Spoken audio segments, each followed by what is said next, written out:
No início de tudo, quando o universo ainda estava nascendo e o cosmos se expandia a partir da palavra do Criador, havia um ser de luz, cuja beleza e poder eram incomparáveis.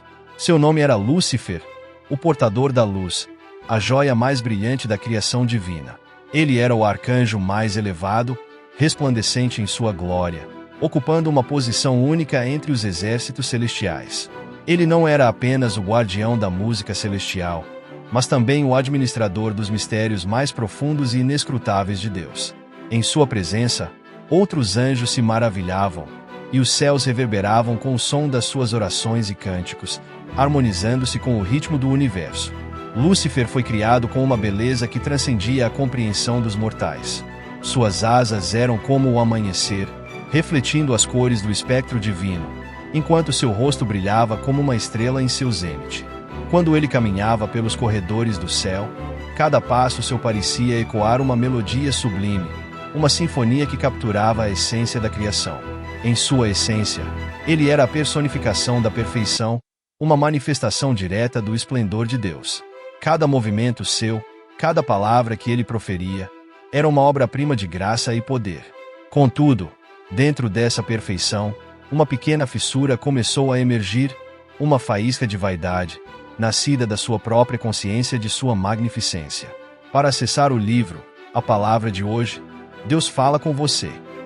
Basta clicar no link abaixo e ter 365 dias de mensagens de Deus para a sua vida e sua jornada. Enquanto os milênios passavam, essa faísca começou a crescer, alimentada pelo constante reconhecimento de sua grandeza.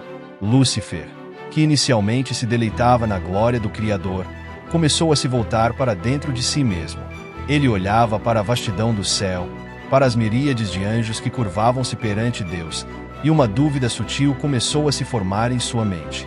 Ele, o mais glorioso de todos os anjos, deveria se submeter a alguém, mesmo que esse alguém fosse o próprio Criador.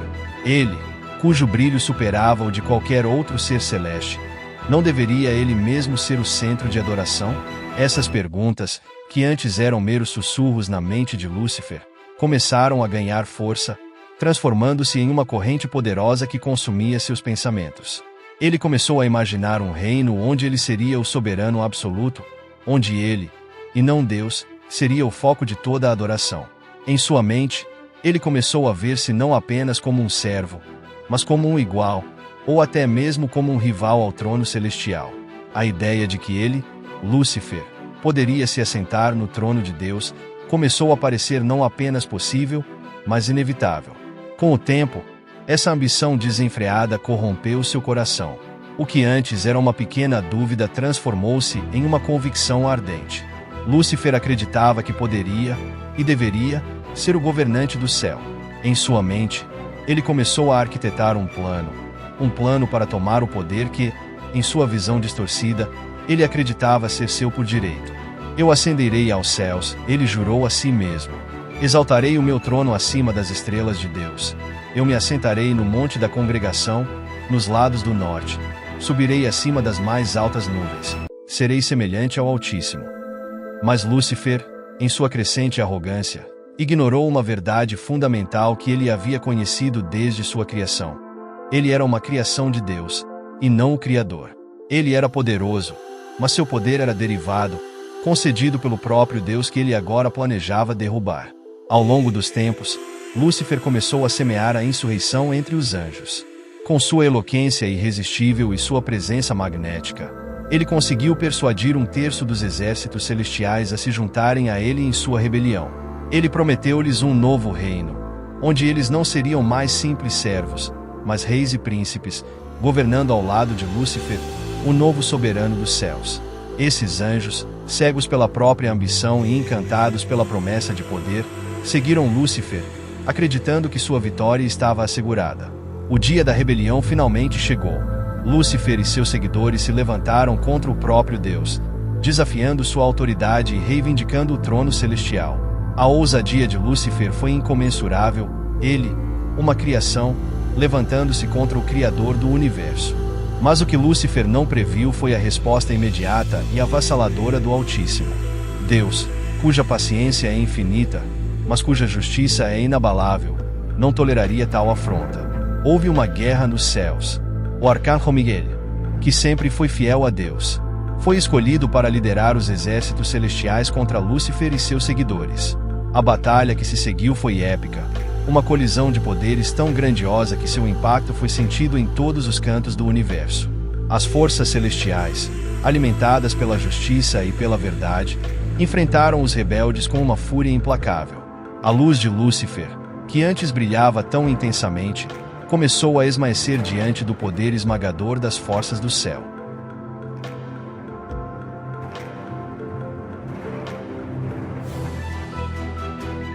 A batalha foi longa e feroz, mas a lealdade e a força dos exércitos de Deus prevaleceram. Lúcifer, o que já havia sido glorioso portador da luz, foi finalmente derrotado. Mas sua queda não foi apenas uma derrota física. Foi uma queda do mais alto orgulho para a mais profunda humilhação. Deus, em sua infinita sabedoria e misericórdia, não destruiu Lúcifer, mas o expulsou dos céus, lançando-o nas profundezas do abismo. Lúcifer se tornou Satanás, o adversário, o eterno inimigo de tudo o que é bom e santo. Mas a queda de Lúcifer não marcou o fim de sua história. Ao contrário, foi o início de uma nova era de conflito e dor.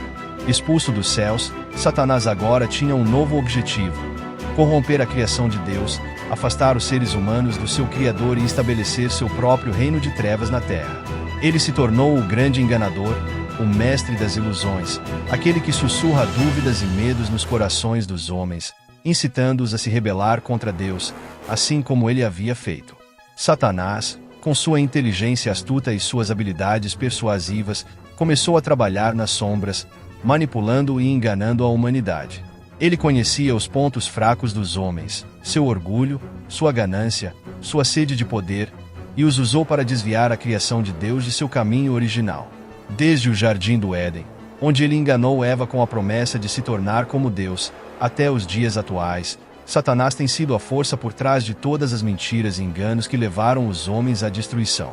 No entanto, apesar de seu poder e influência, Satanás sempre soube que sua derrota final era inevitável. Pois, desde o início, Deus tinha um plano de redenção que culminaria na vitória definitiva sobre o mal. No fim dos tempos, quando o próprio Deus retornar para julgar o mundo, Satanás será finalmente derrotado.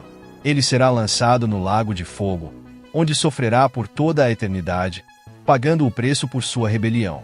A história de Lúcifer, de sua ascensão e queda, é uma poderosa advertência para todos nós. Ela nos ensina sobre os perigos do orgulho e da ambição desmedida, sobre as consequências de desafiar a ordem divina. Lúcifer, que uma vez foi o mais brilhante de todos os anjos, se tornou o adversário de Deus por causa de seu orgulho. E essa história ecoa através das eras, lembrando-nos que, por mais poderosos que possamos nos tornar, devemos sempre nos lembrar de nossa origem e da nossa posição diante do Criador. Assim, Lúcifer, o portador da luz, tornou-se Satanás, o adversário. Sua queda, que começou com uma pequena centelha de orgulho, culminou em uma condenação eterna. E sua história serve como um eterno lembrete de que a verdadeira grandeza não está no poder, mas na humildade e na obediência ao Altíssimo. Pois no final, todos nós seremos julgados por nossas ações, e aqueles que, como Lúcifer, escolherem se rebelar contra Deus, enfrentarão um destino semelhante, a eterna separação da luz e da vida. Se você gostou deste vídeo e deseja ver mais conteúdos como este, separei um vídeo especialmente para você em que conta a incrível história de os 3 homens na fornalha ardente, fé inabalável e a presença do 4º homem. Inscreva-se no nosso canal. Vamos continuar explorando histórias fascinantes e suas lições profundas. Deixe seu comentário abaixo sobre qual parte dessa história mais te impactou e como você pretende aplicar esses ensinamentos na sua vida. Até a próxima!